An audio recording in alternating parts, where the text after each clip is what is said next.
You know it's a game, brother.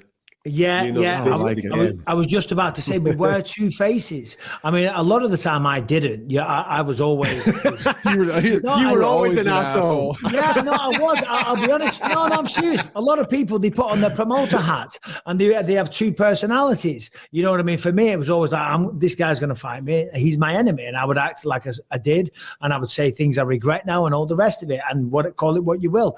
But most people, are intelligent enough that they have two versions of themselves. You know, for example, prime example, Colby Covington. Yeah. And I wasn't sold on that. I didn't believe that this was an act. I didn't believe that he was putting on a WWE-esque character until I had some run-ins with him when there was no cameras around. And I was blown away by how humble, how polite, and what just generally a decent human being he was. Now you put a camera on him, he throws on the MAGA hat, and he's a big Trump supporter. That's not an act, but he's coming at everyone. He's taking no prisoners. He's pulling no punches. You know what I'm saying? But you bump into the guy walking down the street, and he's so nice. Yes, sir. No, sir. Helping people out, holding doors, taking time with fans and all the rest of it. But you put a camera on him, and he's pissing a lot of people off. Dude, so, Colby Covington one time went off on me on Twitter when I was getting ready to fight John. He couldn't have been meaner. It was so mean. And then we see each other, and he's real weird, doesn't say a whole lot. And then we see each other a couple months later, and he held a door for me. How you doing, Mr. Smith? Pats me on the back. Like I was too shocked to even be mad. I was like, well, okay, guess we're good. Bro, Mike, so obviously we're about to head out for UFC 295, right? In New York. And if you remember, they did the press conference for his Usman fight was at the BMF. So when it was Nate against Jorge, they did a backstage where it was all about Kamaru Usman versus Colby Covington. Colby was staying in our hotel. I saw him in the lobby that morning. What a conversation. Normal dude. We talked about NFL. We talked about all different aspects of stuff. Sweet as. Half an hour later, mate, I'm backstage interviewing him, fully suited up, magging up to the tits, going absolutely wild at me. And I'm like he's never met me before. I'm like, what the fuck is going on here? The dude knows how to play the game. Yeah, of course. It takes a lot of intelligence as well to do that. Other than Colby, Adam, as obviously you're an analyst and you're a commentator within the sport and a big fixture in the UK production parts. And by the way, working with you and Nick, I absolutely love it, and I'm proud to be a part of the whole team. And I'm serious though. Ever since I started working with you guys, it was great because it's nice to still be involved with the UK broadcast. But that aside, all arse kissing aside, and shouts out to the whole team. See you all in New York. Cannot wait for that. No one gives a f***. They're not even watching. Outside of Colby, as also a fan of the sport, who's another one that stands out to you that does a good job of flipping the switch, changing character? And Anthony, have a think as well. Characters, because McGregor's the McGregor doesn't do a Colby. No, that's not a Colby Covington act. When Conor was Pete Conor 2016 2017, it was weird, mate. It was like going to a stand-up comedy show. You used to sit there doing the interview. You used to interview him and just sit there and let him absolutely wax lyrical and be sensational. Regarding characters, Colby's obviously the standout one.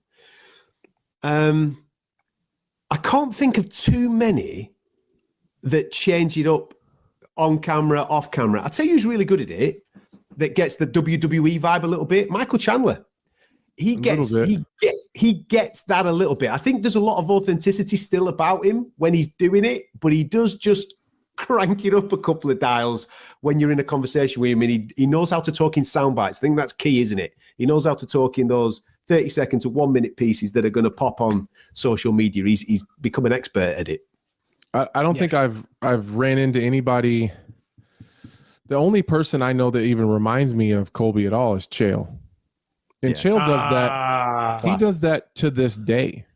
Like when we're getting ready to go on, his glasses are down at the tip of his nose.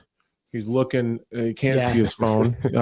I've never seen, I thought Michael had really big font on his phone.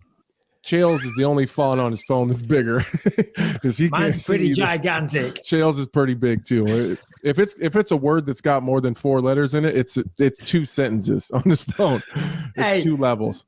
My fonts are so big. When I'm commentating, I've always got to make sure I put it face down, because sometimes we do what they call a working man shot, where it's a shot of the commentators. And if my phone's just there like that, and a text message can read it. The entire world can read it. You know, Anthony Smith's a dickhead. Yeah. Oh dear. But yeah, Chael, he'll just be on his phone, and they'll be counting down, you know, and you'll say, "All right, Chael, you ready to go?" He'll go, "Yeah, I'm just whatever. We're ready to go in a minute." They go 5, 4, 3, 2, 1. That was so crazy. It just like turns it on. You're like, whoa. Yeah. It's wild. He goes full Stephen A. Smith because you're right. He's like a very mild-mannered guy. He's so quiet. Very, very respectful. You know what I mean? No controversy around him whatsoever. Right, you had a bit of a situation. We'll leave that there. Oh, controversy. What you mean? Testing positive for every single drug on the planet. Almost going to prison for mortgage fraud. What else have we got? There's a few. Yeah, still undefeated. He's still undefeated. Anything, Adam? What? On Chael? We're ripping on him now. We're ripping on Chael. I can't, mate. You guys crack on on the Chael thing. You guys know him. You can get away with it. If I do it, he'll blooming choke me out. Yeah, exactly. Oh, God. You know, the funniest thing with Chael, I've said this many times, when I fought him, everyone thought this was going to be, oh, great. It's going to be that epic trash talk. I was supposed to fight Maya. He was fighting Munoz, switch of opponents on like 10 days notice. John Jones refused to do that. I did. You know, I'm not saying I'm the greatest, but, you know, he did refuse it, though. So we didn't have time for trash talk or anything like that. It was all about mental energy into changing and preparing for this style.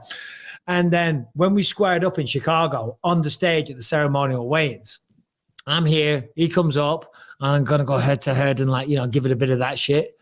And when he gets in close, you've probably seen this, he goes, "What is that cologne you're wearing? You smell fantastic." And I was ready to like motherfuck him. And he's like giving me compliments on my aftershave.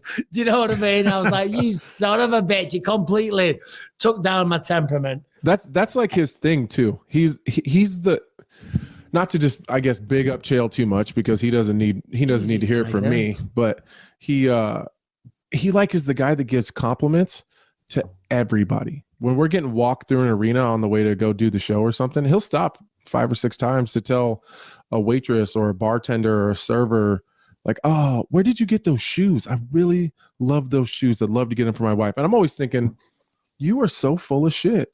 Like, no, you don't. But he has to compliment people. It's that's odd. nice. Yeah, that's nice.